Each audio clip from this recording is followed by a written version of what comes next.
Considering RemoFirst to hire someone in another country without opening your own legal entity there?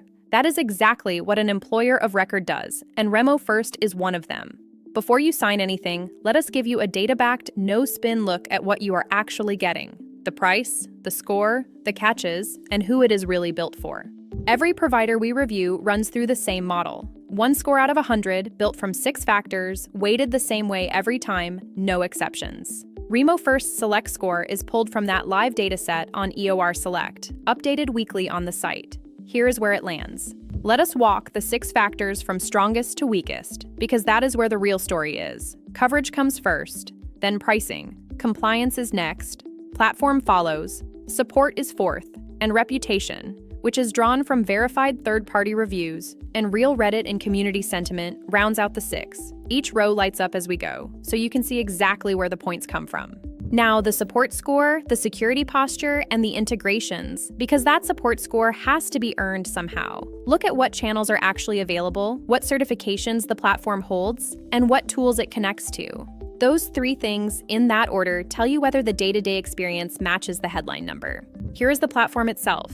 What you are seeing are real screenshots from the RemoFirst dashboard, so you can judge the interface before you ever book a demo.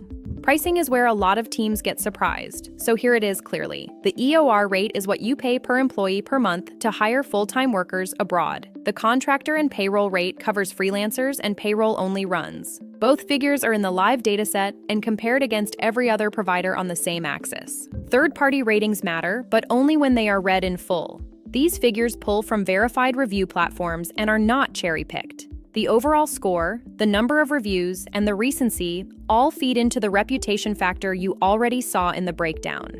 So what are you actually buying when the score is strong? These are the areas where RemoFirst genuinely pulls ahead, drawn from the data, not from the provider's own marketing. Now the honest part. Every provider has gaps, and these are RemoFirst's. Knowing the weaknesses up front is how you avoid a painful surprise 6 months in. We also read the forums because real users say things in public they never put in a review. The Reddit and community sentiment you see here is part of the reputation factor, and it includes the negative posts, not just the 5-star highlights. If RemoFirst is not the right fit, these are the closest alternatives based on similar coverage, price range, and select score. Each one ran through the same model, so the comparison is apples to apples. Here is the bottom line.